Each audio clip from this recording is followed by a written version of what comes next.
आज का जो हमारा लेक्चर है वो है जी फैक्टोरियल कैलकुलेट करेंगे हम कि हम सी प्लस प्लस को यूज़ करते हुए फैक्टोरियल किस तरह से कैलकुलेट कर सकते हैं।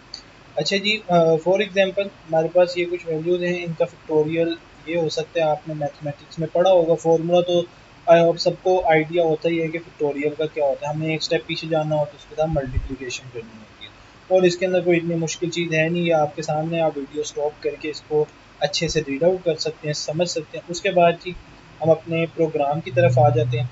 तो यहाँ पे ये है कि हमने एक हेडर फाइल वगैरह सब आपको पता है, मेन फंक्शन है, 2 वेरिएबल डिक्लेयर किए, ठीक है जी, और उनको बाय डिफ़ॉल्ट इनिशियलाइज़ कर दिया 1 से, ठीक है। अब 1 से हम क्यों कर रहे हैं फैक्टोरियल को? क्योंकि अगर तो हम 0 से करेंगे तो हमारा जब लूप चलेगा वो 0 होगा, तो हमारी सारी वैल्यू क्या हो जाएगी? 0 हो जाएगी, तो जो क्या है, गलत है।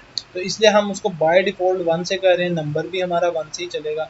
तो अब यूज़र से हम इनपुट लेते हैं जो कि नंबर में स्टोर होगा। तो cout please enter a number for factorial, means कि आप जिस भी नंबर का फैक्टोरियल काउंट करना चाहते हैं वो नंबर एंटर करें, और उसके अगेंस्ट हम नंबर के अंदर क्या कर रहे होंगे, वो वैल्यू स्टोर करवाएंगे। बाय डिफ़ॉल्ट 1 है, ठीक है जी। अगर हम इसको 0 रखेंगे तो हमारा लूप चलेगा ही नहीं, ठीक है, वो टर्मिनेट उसी टाइम कर देगा। तो इसलिए हमने क्या करना है, हम इसको वन एंड पे हम ये भी करेंगे, इसको 0 करके फिर इसको चला कर देखेंगे तब क्या होता है। बट पहले हम इसको 1 रख के ही एग्जीक्यूट करने की कोशिश करते हैं। तो नंबर के अंदर जो भी यूज़र नंबर एंटर करेगा, फॉर एग्जांपल यूज़र ने एंटर किया है 6, कि 6 का उसको फैक्टोरियल कैलकुलेट करना है। तो अब हम क्या करेंगे, वाइल नंबर के अंदर आ गया 6, 6 ग्रेटर देन 1, तो कंडीशन क्या है, ट्रू है। तो जो फैक्टोरियल है हमारा बाय डिफ़ॉल्ट 1 है, उसको इज इक्वल टू फैक्टोरियल जो कि 1 है, उसको हमने मल्टीप्लाई किसके साथ करना है, 6 के साथ करना है। तो 6 के साथ मल्टीप्लाई हुआ 1, तो आंसर क्या आ गया, 1 आ गया। वो जाके नंबर के अंदर 6 स्टोर हो गया। अब नंबर सॉरी फैक्टोरियल के अंदर 6 स्टोर हो गया। अब नंबर की बारी है, नंबर किसके इज इक्वल है, number is equal to number minus 1। अब नंबर के अंदर वैल्यू क्या थी, बाय डिफ़ॉल्ट तो 6 थी जो यूज़र ने एंटर की। तो अब हमने एक स्टेप पीछे जाते जाना है, हमने यहाँ पे पढ़ा था ना, ये देखिए हमने एक स्टेप क्या करना है, पीछे जाना है, हमने आगे नहीं जाना। 4 का फैक्टोरियल है 3, 2, 1 को आपस में मल्टीप्लाई करते हैं। तो इस तरह हम यहाँ पर भी करेंगे कि हमने एक एक स्टेप पीछे जाते जाएंगे, ठीक है जी। एक स्टेप पीछे गए तो यहाँ पर पहले क्या थी, 6 की वैल्यू, तो यहाँ पे क्या होगी, 5 होगी। जब लूप चला 5 भी बढ़ा है, ग्रेटर देन कंडीशन, कंडीशन क्या हुई, ट्रू हुई। तो फिर फैक्टोरियल पहले क्या था, 6 था, तो 6 को मल्टीप्लाई किया किससे, 5 से। तो जो आंसर आया वो जाकर फैक्टोरियल में स्टोर हो गया। फिर नंबर हमारा एक और माइनस हुआ, 4 हुआ स्टेप, ठीक है, 4, 3, 2, 1, इस तरह ये चलता जाएगा। और एट द एंड जब 1 आएगा, ठीक है जी, 1 अगर ग्रेटर देन 1 है, ग्रेटर देन 1 नहीं भी है, मीन्स के 0 नहीं होना चाहिए, तो क्या है, हमारा फैक्टोरियल काम करेगा। लेकिन अगर हम इसको 0 कर देंगे तो हमारा जो है वो कंपाइलर हमें हो सकता है कि एरर थ्रो करे। ये भी हम अभी करके देखेंगे कि क्या हमें रिस्पॉन्स मिलता है। इसको रन करते हैं,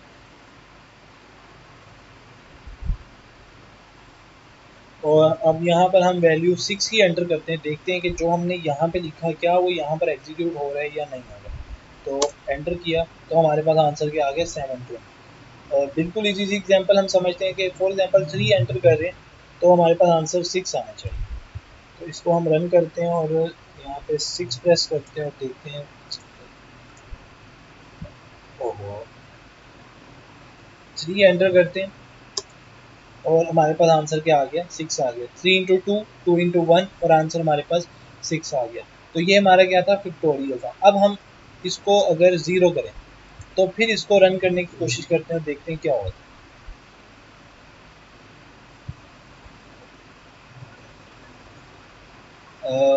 please enter a number, for example हम 6 एंटर करते हैं तो आंसर हमारा अभी भी आ रहा है, सही आ रहा है, ठीक है जी। इसका मतलब हम 0 रखें नंबर को या कुछ भी रखें, बस 0 क्या है, ग्रेटर देन होना चाहिए।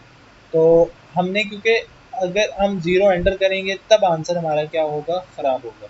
फॉर एग्जांपल 0 एंटर किया तो फिर आंसर क्या आ गया हमारा, तब फैक्टोरियल 1 आता है, क्योंकि 0 का भी फैक्टोरियल क्या होता है, 1 होता है। अगर आपने ये मैथमेटिक्स में रूल्स पढ़े हों, ठीक है जी। यहाँ पर भी देखें जी, 0 किसके इक्वल होता है, 1 के इक्वल होता है। ये बाय डिफ़ॉल्ट मैंने आपको जानबूझ के इस तरह कहा था कि अगर हम 0 रखें तो एरर आएगा, कोई एरर नहीं आएगा, ठीक है जी। ये मैथ्स के रूल हैं कि अगर तो 0 का फैक्टोरियल होगा वो 0 नहीं होता, वो क्या होता है, 1 ही होता है, ठीक है जी। बट एरर हो सकता है कि इस कंडीशन में है कि अगर हम फैक्टोरियल को भी ज़ीरो कर दें, ठीक है जी, और फिर फैक्टोरियल को भी ज़ीरो रख देते हैं तो फिर आंसर हमारा क्या आएगा, फिर आंसर हमारा क्या आएगा, ज़ीरो आएगा। अब वो क्यों आएगा, ठीक है जी, वो मैं आपको बताता हूँ। फॉर एग्जांपल हमने यहाँ पर 3 एंटर किया तो 3 का आंसर भी ज़ीरो आएगा, क्योंकि हमने यहाँ पे पढ़ा था कि वो कहाँ तक जाता है, 1 तक जाता है। बट अगर हम यहाँ तक ले आए उसको ज़ीरो कर दें तो जो भी वैल्यू ज़ीरो से मल्टीप्लाई होगी आंसर क्या आएगा, आंसर तो उसका ज़ीरो ही आना है। तो इसीलिए हमारा क्या है, आंसर ज़ीरो आ रहा है। तो हमने अपने प्रोग्राम में भी क्या किया था, यहाँ पर हमने क्या किया, इसलिए 1 रखा था ताकि हमारा जो वो लूप है वो 1 तक चले, इसके बाद ना चले, ठीक है जी। तो आई होप आपको समझ आई होगी, अगर नहीं समझ आई तो आप कमेंट सेक्शन में बता सकते हैं। वैसे तो काफ़ी ईजी करके, जितना ईजी करके मैं समझा सकता था मैंने आपको समझाने की कोशिश की। अगर फिर भी नहीं समझ आई तो आप कमेंट सेक्शन में बता दें, ठीक है जी। आपको इंशाल्लाह आपके प्रॉब्लम के रिलेटेड आंसर मिल जाएगा। Thank you so much. Allah.